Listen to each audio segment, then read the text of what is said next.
life keeps on going on and shit, dude. So like, it's what you make of it. You know what I'm saying?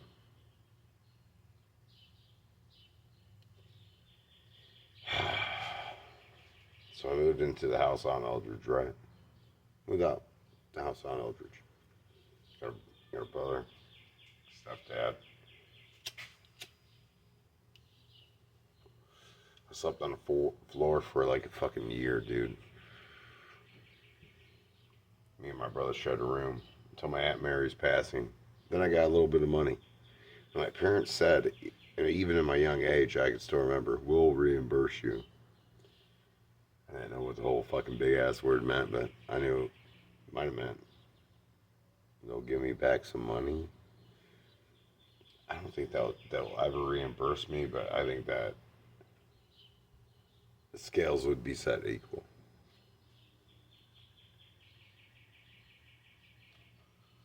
I'm just talking about my parentage, how I see it.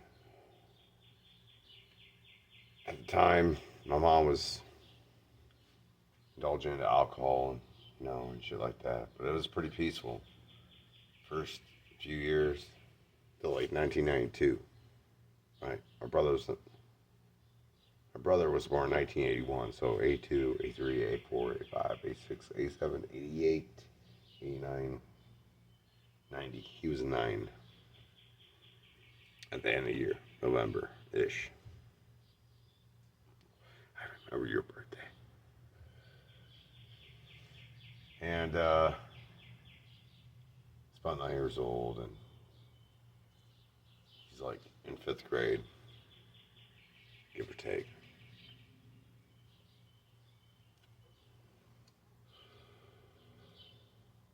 Go to 6th grade, like 10 years old and shit. So fights and fighting were part of my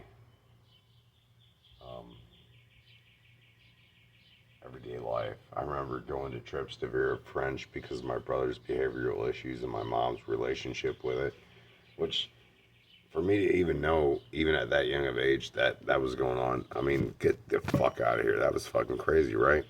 Let's have to check. Sorry. And like every trip to Vera French, I knew it was about my brother. But really,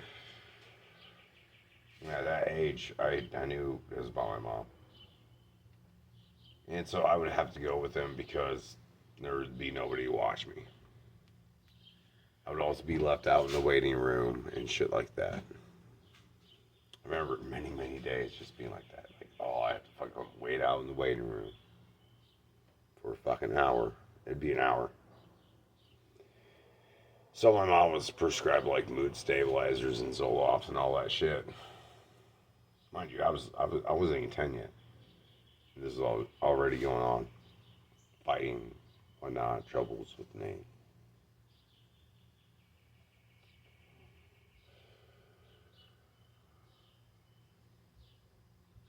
Even at that age, I would like look at Nate and be like, "Oh, hey, like,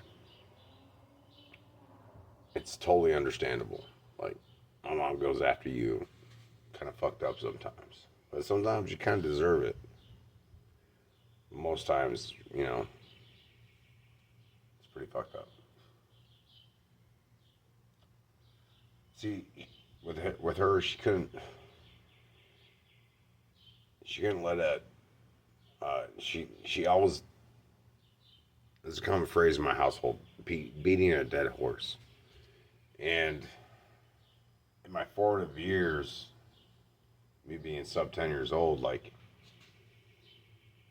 there'd be fights about Nate. There'd be that one big blow up fight where she like left and she was drunk and shit like that. She said shit that she shouldn't. She took us out. She parked in farmhouse driveway. And she cried a bit, talked to me a bit and shit like that. She was quick. My mom was quick to hit and shit like that. Also, I wasn't the best kid either. I like to play with lighters, and at the time I used to like to take shits in people's yards in broad daylight. Yeah. Got my ass whooped for that. Didn't do that too much. Honestly, I can remember like 3 times. I was starting to make friends around the neighborhood before 1990. I remember Kevin. I remember Jarrett. I remember John. I remember Trevor. I remember Josh and Joe. I remember Susan, Trina, Stephanie. It's around the 4th of July show. You're gonna hear that. It's America. I remember Adam and Dawn. I can't remember their sister's name. Their older sister. She had quite a few years on them. I know that. She had at least like 6 or 7 or 8 years. But I remember that shit. Growing up out in Eldridge. It was adult supervision was very lacking. I used to tag along with the older kids and walk around with them. That's how I met Eli.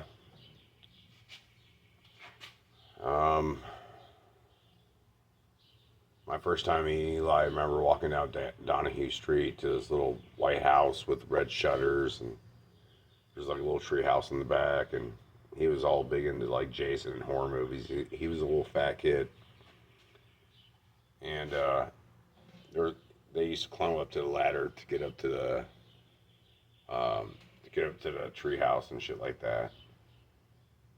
Looking back on it, that the space of the tree house was so much.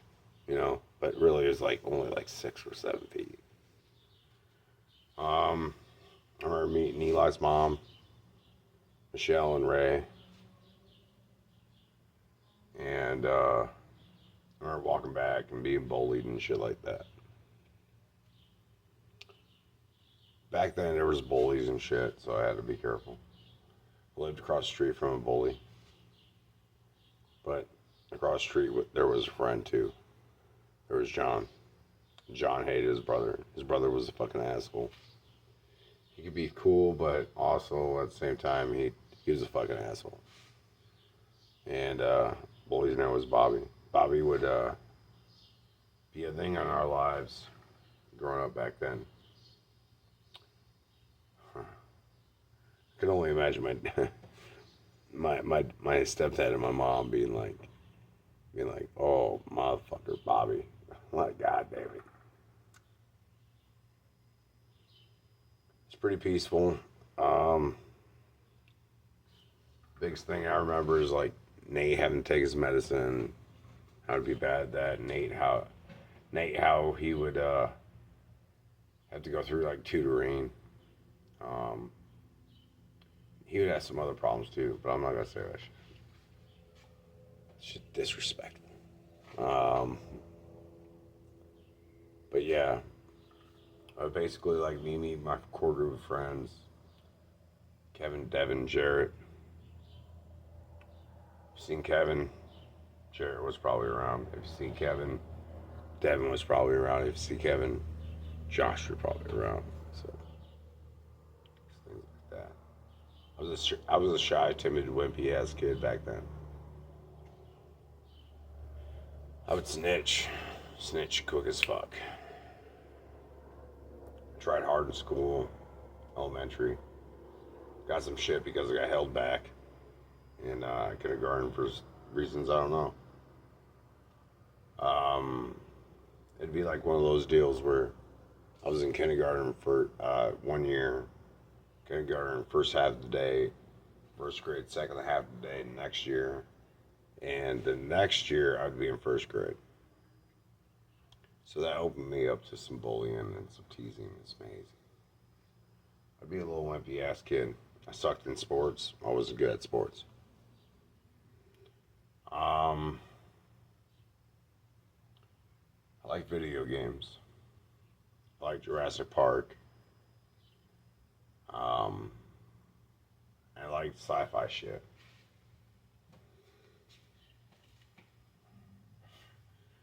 And because of Kevin had a lot of brothers and whatnot. They would toughen me up because I would hang out with Kevin all the time. And they knew my brother from the outside, and they would, interact with him on the outside and shit like that. But really, like, what really came down to it was, like, Kevin's brothers kind of see my brother as, like, hey, he's kind of getting fucked with and shit like that. And so I got a lot of protection under Kevin and shit like that. From the bullies, because he had an older brother, probably like 6 years, 7 years. And then he had a other brother that was older than him, and not older than the oldest brother, but that was older than Kevin, probably about like 4 or 5 years. Nah, about 3 or 4. Yeah, it was like 4 years. So I was over there almost on a daily basis. Damn near part of the fucking family. The funny thing was there was a connection because my dad used to sell their dad pot. And they used to party together, and the connection was my dad Paul, he would buy the house from Kevin's mom's sister. So everything is already connected and shit. That was kind of weird. That was kind of a weird thing. Because I want to find that out till like a little bit later and shit.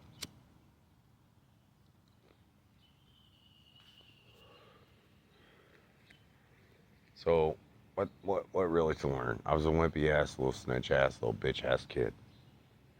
I was getting toughened up by my friends' brothers. And I was becoming, and I found my current, I found my core group of friends in elementary school, and it's a lot of the formative shit. It forms you. My friend group, we really did check each other, police each other, make each other accountable and shit like that.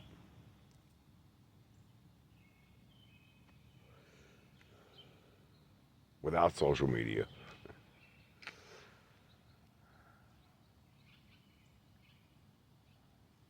There's a lot of stories to be told about the younger era back then.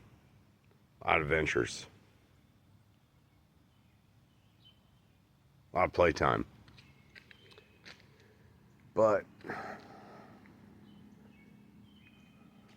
can't go into junior high without telling you about the time I lost control.